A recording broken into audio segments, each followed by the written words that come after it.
continuing along here with Joseph Campbell's The Masks of God, Volume 2. I'm going to start with this site, Quebec Tepee, that he never knew about because it was discovered until about 10 years ago or something like that. And he has, chapter 2 is called The Cities of God. And part 1 is the Age of Wonder. And what he wants to do is go through the basic myth that he thinks inspired these civilizations, which is the myth of the goddess and the bull. And there's even a book called The Goddess and the Bull about the guy excavating, Ian Hodder, the guy who's excavating Çatalhöyük. And so this chapter covers both Sumer and Egypt. I only want to cover in this video the section on Sumer because he leaves out the Neolithic and the gradual rise as we move through the Neolithic to get to high civilization. He'd already done a bunch of that in the previous volume, Primitive Mythology, so he didn't see the need to do it here, but I think we do need to see it. So this is Göbekli Tepe. It's in Turkey. It's 12,000 years old, that is to say 10,000 BC. And the pre-pottery Neolithic has to be divided into the pre-pottery Neolithic A, which is rounding it out, 10,000 to 8,000 BC. Pre-pottery Neolithic B, 8,000 to 6,500 BC. And then the pottery Neolithic proper, 6,500 down to about 4,000 BC, down to the Chalcolithic, something like that. So those divisions had not been made back when Campbell wrote this book. And each one of them is like, once again, a geological stratum with its own structural characteristics. For example, one of the main characteristics of PPN A is circular architecture. In PPN B, the architecture for the first time in history becomes rectangular. So that's a structural change. And the worship of the dead ancestors is throughout. It carries throughout all three epochs, although it begins to die out in the third, the pottery Neolithic. So we have three epochs to look at before we even get to this chapter on the rise of Sumer and high civilization. So what we have here, this takes place on the top of a hill in Syria. It was unearthed by Klaus Schmidt. It's the oldest megalithic site in the world, and it's a complete and utter mystery. Although I noticed that there are these two T-shaped capitals on the lower circle there that are facing each other, and on the sidebar there on the right-hand side you can see arms, human arms on either side of them, so they are meant to be human beings.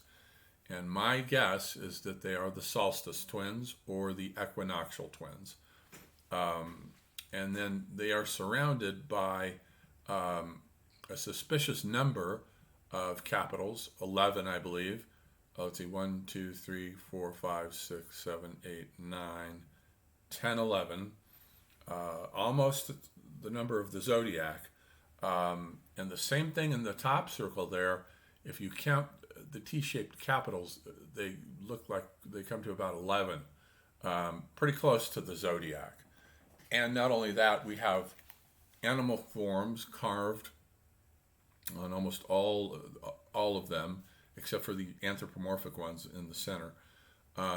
If you see on the far right there, you can see animal forms there. And the animal forms may very well be zodiacal. This may be the origins of the zodiac. It has to be taken into account that the environment has shifted. Worshipping the animals on the walls of the caves is over. It's dead, done, and gone. The environment no longer supports that. The snow has melted, and now these people have transplanted a shamanistic religion. And this was undoubtedly shamanistic. This was not a village site. It was a ceremonial site that you went to worship the animals, only now in a different form, in a cult of death form. So the cult of death begins to come in very, very strongly, and ancestor worship in particular. And it's as though each one of the dead ancestors gets assigned a particular animal to them, a particular zodiacal animal gets ascribed to them. And so this is a transplantation and a nomadization of what used to be the worship of the animals on the walls of the caves. So it's a very important site. Let's take a look at this very useful map for a second here.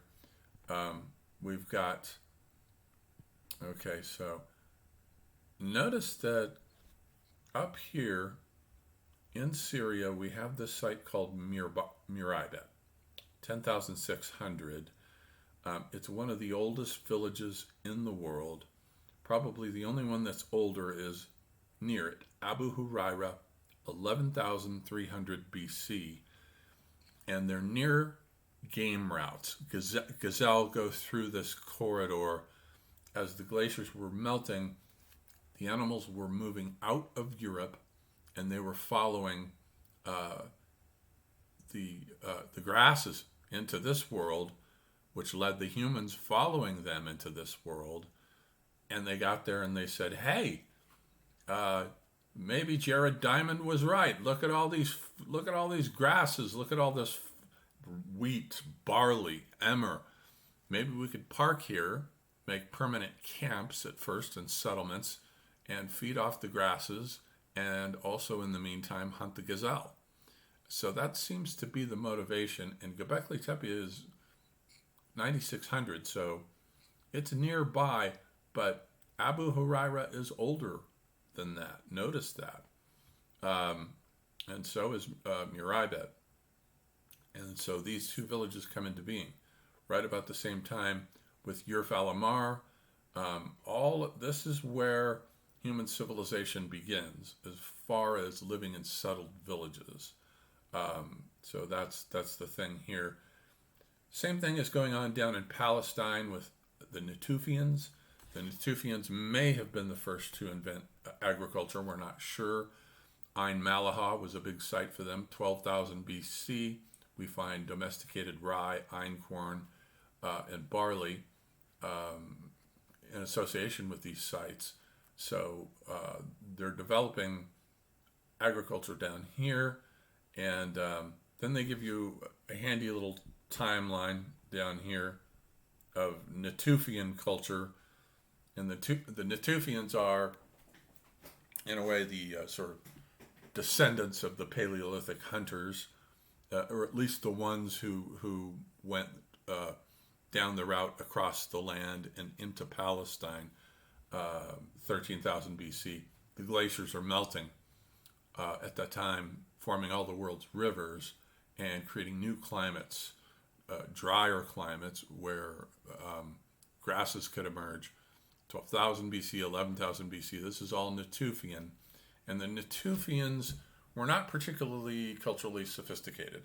They made lots of neat little figurines, but not much else. And significantly, they had no goddess figurines whatsoever. The goddess for them now had ceased to matter.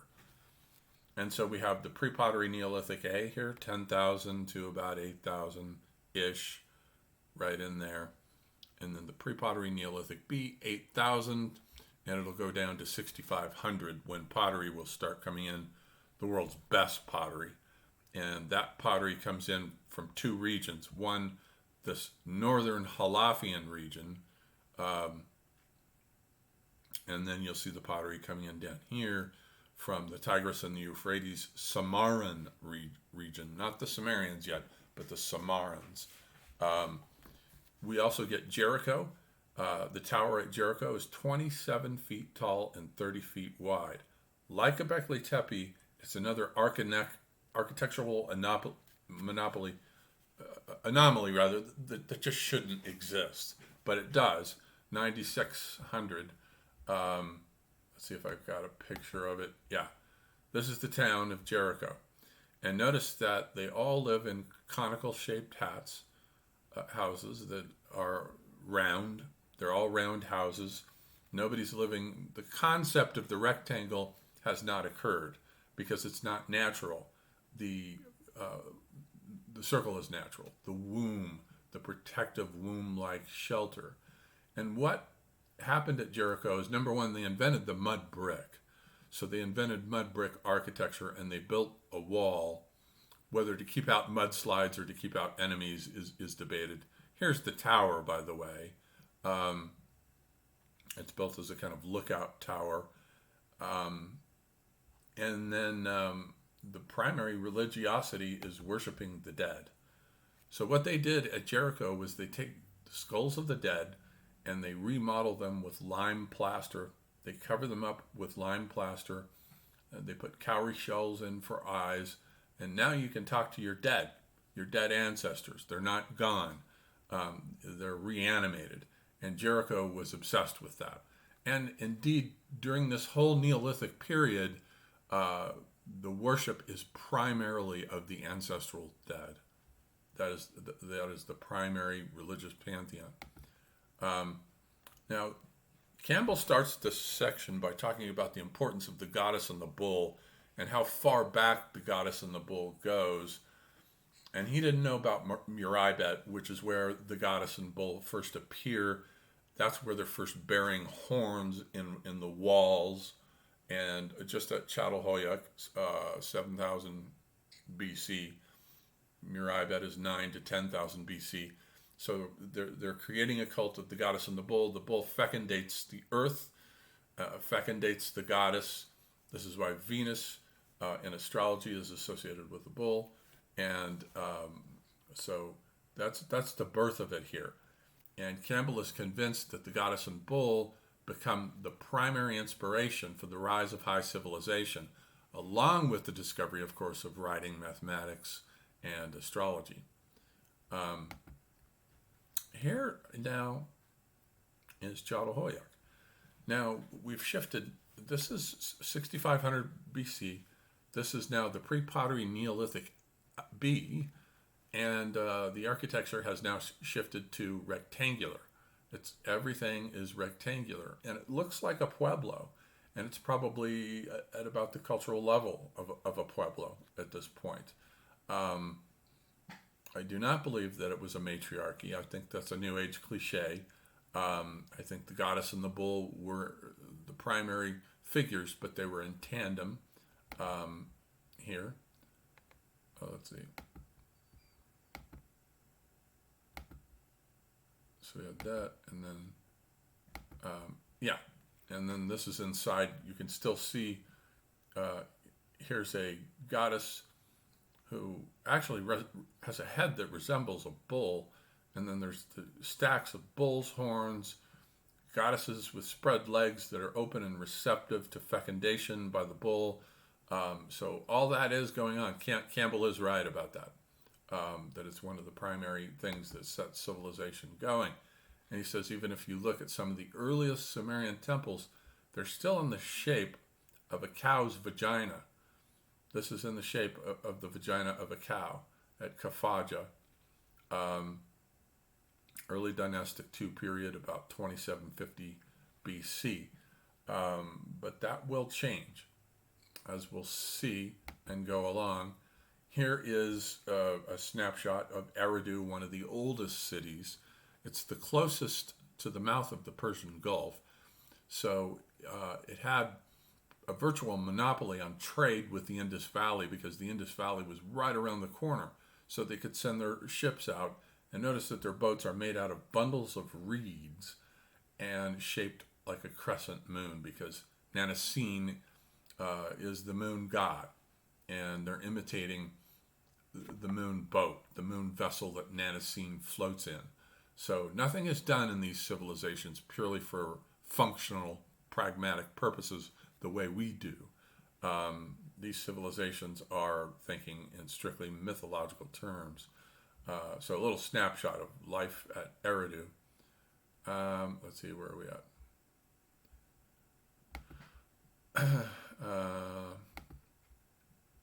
And here is a temple, a later temple that is strictly now rectilinear. They're not gigantic. These are not, the early ziggurats are not the gigantic famous ones that come in with the third dynasty of Ur and UrNamu, who is equivalent to Ramses in Egypt, and his restoration of Sumerian grandeur. Those great Mesopotamian ziggurats were a kind of ego inflation to compete with the Egyptian pyramids and say, we're as great as the Egyptians. That dynasty lasted only for about a century, 2112 to about 2000. But UrNamu went on a rampage of building gigantic ziggurats. Here, the early ones were rather modest in size. I believe this one is from Erdu, if I'm not mistaken. And then, so here is one that looks a little more like it's on the way stylistically to the later famous ziggurats that we all know about, but it's an early one. This is the White Temple from Rook, 3500 BC. Rook is one of the earliest cities along with Ur and Erdu, and so this is kind of equivalent to their pyramids. This is the birth of a new architectural style that comes in. It's inceptual. It comes in right at the start of the civilization. It's completely inceptual, brand new. You have to ascend the steps and go inside to meet the god or goddess. And the White Temple was sacred to On, who was the father of Inanna. Inanna had her own temple. But this is sort of the basic prototype of what the ziggurat would later, the gigantic ones built by UrNamu would look like. And then so finally here we have it. This is the world's first city. This is the city of Ur. It's gigantic. It's full of swarming populations. It has, instead of a cathedral, it has a central ziggurat here, a very large one now. This is much later in the history. This is probably 2600, I would guess, about the time of Gilgamesh. Ur and Uruk were twin sister cities, and they both loved Gilgamesh. Gilgamesh ruled at Uruk, historically speaking, but since both cities were in alliance, they were together. But look at that thing. That is just a massive new human development, and it's absolutely astonishing. So we'll stop there with Campbell's opening look at the basic archetypes that brought Sumerian civilization into being. And next time, what we want to look at are the Egyptian archetypes.